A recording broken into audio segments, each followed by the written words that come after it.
Nagreklamong kidnapping ang dalawang pulis na suspect sa pagdukot sa isang Chinese national. Natuntun din ng mga otoridad ang pinaniniwalaang safe house ng grupo sa Bulacan. Na-discover rito ang mga motor na posibleng nakaw daw. Nasa gitna ng aksyon si Mon Gualvez.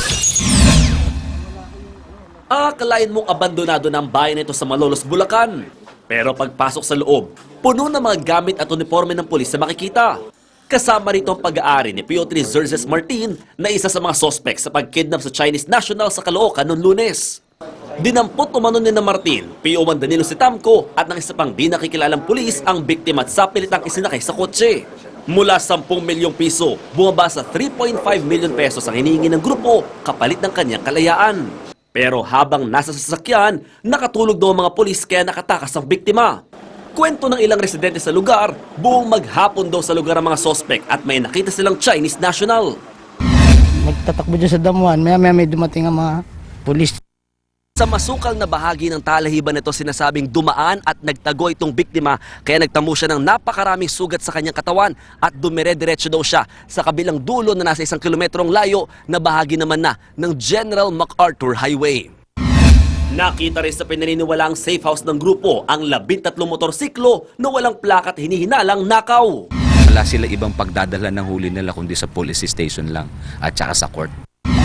Nagkakaso na noong 2012 si Sitamco dahil sa paglabag sa anti-fencing law o pagbebenta o pagbili ng nakaw na gamit. Na-dismiss siya pero nabalik sa serbisyo matapos umapila sa korte. Formal na naghain ng reklamong Chinese national matapos sumuko kanina madaling araw ni na Martin at Sitamco. Iniimbestigahan na rin ang kakilala ng biktima na posible nagtip sa mga sospek. May Chinese daw kasi na kumuusap sa biktima na hindi marunong mag-Ingles at mag-Tagalog. Umaaksyon! Mon Gualvez, News 5! Samantala, katakot-takot na sugat sa katawan ang inabot ng isang rider sa Quezon City. Yan ay matapos sumalpok ang motor sa isang van. Rescue 5, saklolohan nyo. Rescue 5, anong emergency? May banggaan po dito ng motorsiklo at delivery van. Dito sa May Mayon sa Quezon City. Dugaan po yung rider ng motorsiklo. Kuya, may naalala ka? Meron ba? Oo. Kuya, pahigayin kita ha. Higa ka na. Teka, may sibo. Hanap mo ng konti ko. Huwag ikaw ang angat. Oo, kung gagalaw, ako gagalaw. Matatakpan yung ano. Wala to. Ito na muna. Angat mo, bibendaan ko ha. Ako gagalaw ha? Bilis. Medyo baba mo na. Pagkakit ka lang namin ha. Pag-itis lang yan. May hayaan mo kami. 1, 2, 3. Sa malayo na po kasi yung van eh. Nung datna namin ito, nasa bandang L3 na. Ano, parang gusto niya tumakas. Napaalis na siya eh. Ginawa nila, dahil nandito na, dinala na sa barangay. Private ba? Yung van? Delivery. Paano siya? Tumama siya sa'yo? Malayo pa siya. Nandito na ako sa gitna. Pumrino ako dahil nakita ko yung motor na ang bilis. Tuloy-tuloy dito. Bangga na siya.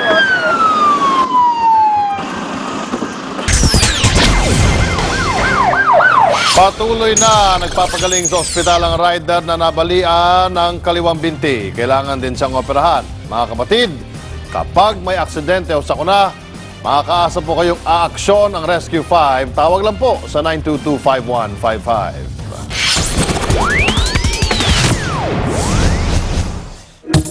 Aksyon sa politika, mga kapatid. Magkaiba ang tugon ng Senado at Kamara sa pagiging ni Pangulong Aquino ng emergency powers para tugunan ang banta ng energy crisis sa 2015. Sabi ni House Speaker Sonny Belmonte, malamang daw ay ibigay nila ito kay Pinoy basta linawin niya kung ano eksaktong kailangan niya. Pero si Senate Committee on Energy na Chairman Serge Osmeña sinabing dadaan sa butas ng karayom ang hiling ng Pangulo. Pero hindi pa man sigurado kung maibibigay ito na hanggang ba ang grupong Bayan Muna na baka mauwi ito sa mas mataas sa singil sa kuryente. Bakit na posibleng mangyari oras na ikasana ang Interruptible Load Program ng Meralco at DOE sa susunod na taon. Sa ilalim ng ILP, gagamitin ng Malacanang o malalaking kumpanya ang kanilang generator para mailaan ang sanay supply nila ng kuryente sa mas marami pang consumers. Sasagutin naman ng gobyerno ang dagdag na gastos ng mga kumpanya. Sa kwenta po ng ERC, mula 7 hanggang 10 centavos kada kilowatt hour ang maaaring madagdag sa generation charge ng mga consumer. Sa ibang balita po tayo, pasok na sa Witness Protection Program ng DOJ ang dating Vice Mayor at dalawa dating Barangay Chairman ng Makati. Sila yung nagsiwalat sa sinasabing overpriced parking building sa kanilang syudad na itinayo nung alkalde pa ng Makati, itong si VP Binay. Sila ay sina Ernesto Mercado, Renato Bondal at Nicolas Enciso. Ayon kay Justice Secretary Leila de Lima, binigyan nila ng bigat ang rekomendasyon ng Senado para isailalim sila sa full coverage. Bukod sa mga benepisyo ng WPP ay may rekomendasyon ding bigyan sila ng immunity kontra sa asunto. Bagay na ombudsman o korte lamang ang magdedesisyon. So wala pa pong inilalabas na payag ang mga Binay kaugnay naman sa issue na ito.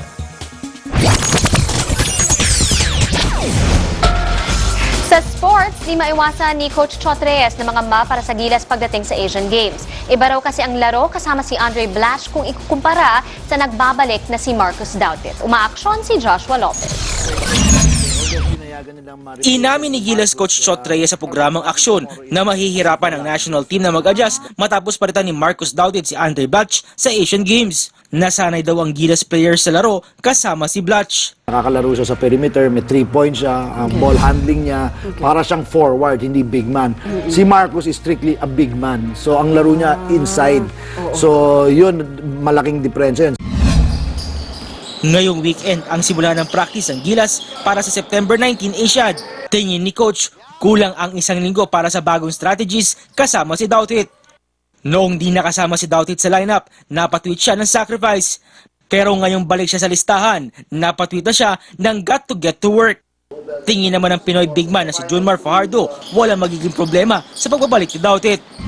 Alam ko na kung ano yung laro niya, tsaka alam niya kung anong laro ko. So Umaasa lang si Junmar na di matadagdagan ang injured players. Sabi ni Coach Chot, malabong makapaglaro si Jason Castro na iniinda ang strained Achilles tendon at ang tuhod.